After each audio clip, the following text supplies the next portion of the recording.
Good morning, my beautiful babes and babettes. I am your resident active advocate. And before we get started on the main topic for today, two quick notes. Number one, I sincerely do apologize for my lack of Poppy. I could not find it. You know that these things kind of get eaten up by the void, but that's not an excuse. I sincerely apologize about that because that's not kosher if you're me and you actually do support the struggles of people who have been to war for various reasons, but, and not to get overly political, usually for the avarice and power hunger of their leaders. The only way we are actually going to be able to break these cycles of oppression and stop killing each other is to start at the bottom and work our way up. This cannot be a top-down thing. We have to start seeing one another as equals and as equally human.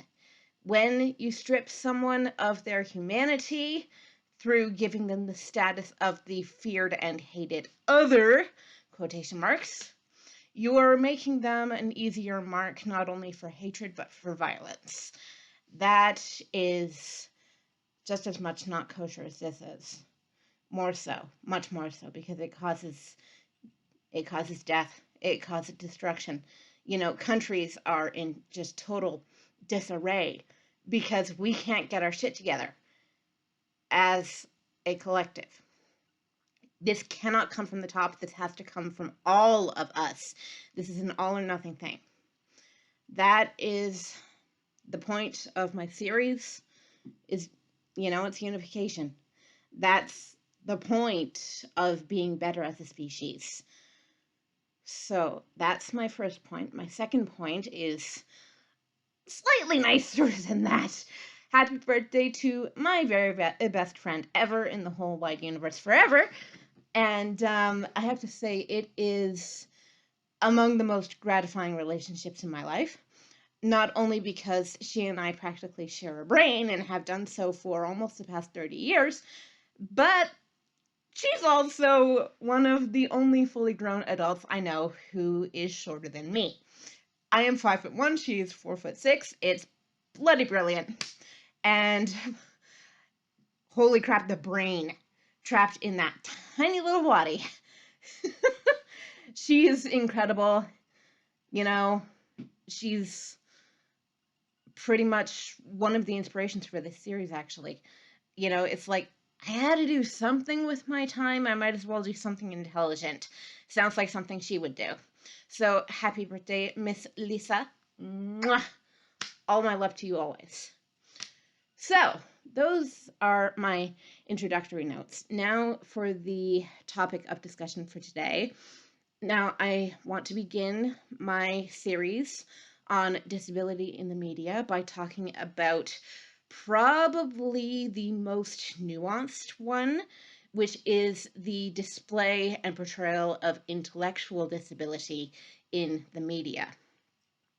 Some people may have the very wrong and condescending, in my opinion, impression that this is, quote, low-hanging fruit. But this is not low-hanging fruit. This is an incredibly important and nuanced topic.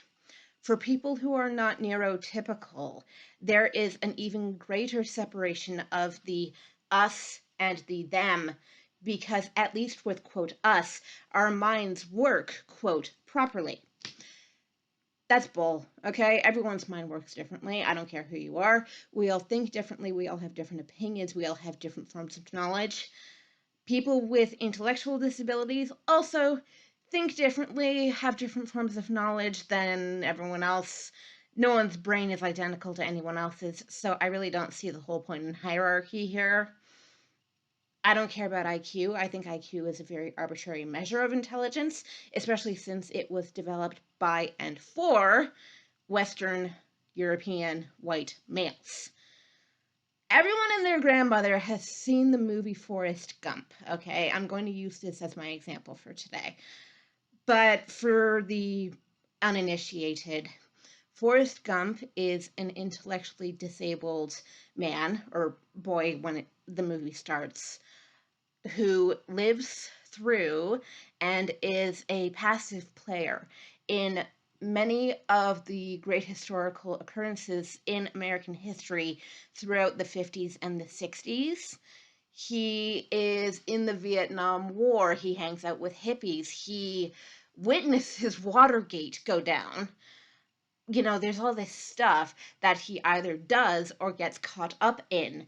But he's portrayed as a pretty passive player in all of this. And I believe his mother at the beginning of the movie says to the principal of the school that she's trying to get him into, we're only talking about 3 IQ points here. It was either 2 or 3 IQ points below the quote standard. And that's another reason why I say it's arbitrary. If there can be a standard put to something, that standard was decided by people who said that we can have no lower than this standard. Well, okay, point one, who are you to decide what is high and what is low? Like, that might sound like an obvious question, but it really isn't. Because you'll see people who are not neurotypical, let's say someone with autism, and they may have possibly impaired social skills, but the stereotypical portrayal is bad social skills, but holy crap, are they good in XYZ? Usually it's something to do with numbers and mathematics. That's not the case with Forrest Gump. He's not actually autistic. He is just, quote, below par in intelligence, but he is far and away above par with empathy and with emotional intelligence. Another reason why IQ is arbitrary is because it tends to measure only one's intelligence when it comes to mathematical and pattern recognition. That does not take the whole neurological spectrum into account, not even close, right? So when you see Forrest Gump in the Vietnam War, he doesn't get racism. He doesn't get why people, quote, should be racist. So he saves Bubba, or attempts to save his friend Bubba, who is black and who is looked down upon basically by the rest of the unit. And he takes a great interest in Bubba's life and aspirations. And after Bubba dies, Forrest gets the company set up that Bubba had wanted to get set up, which was like a shrimp company. And he makes a boatload of money to the point where when he splits it 50-50, because his sense of duty and honor compels him to give the other 50% of his profits to the family of his prospective partner, the woman faints on the spot. Bubba's mother faints on the spot because she's never seen that much money in her life. And she no longer has to work. She can employ a white woman to be her housemaid. Oh, irony of ironies. So, Gump is somewhat, though, of a stereotype. There has been that whole sense of people with disabilities being much more innocent, or ignorance making them innocent. And this is very common in media. And I don't agree with that interpretation. It's not very nuanced. The topic itself, however, is incredibly nuanced. Why are they only portrayed in that way? Or else, if they have an intellectual disability, why are they basically portrayed as a total blank, just statue non-person? Neither interpretation is very nuanced or very correct. Neither is correct at all, quite frankly.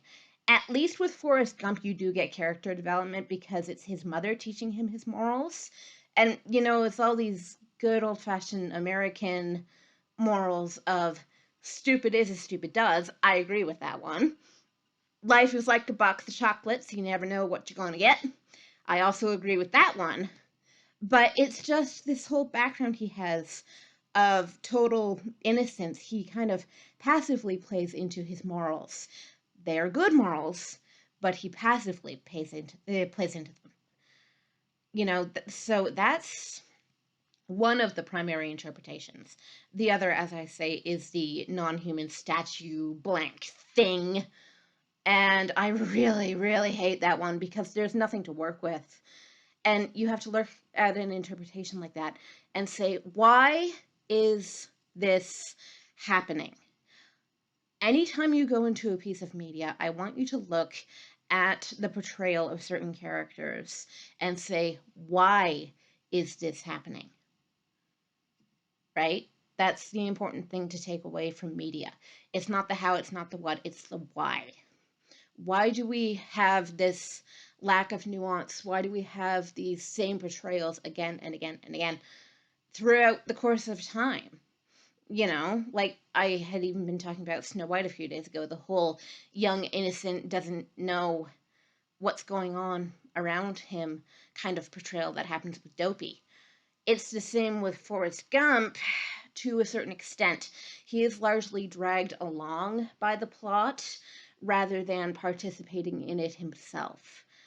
And I don't think that that is a very good interpretation. It may be a kind interpretation, but it's not a good interpretation. It's the whole form of infantilization that you often see regarding people with disabilities.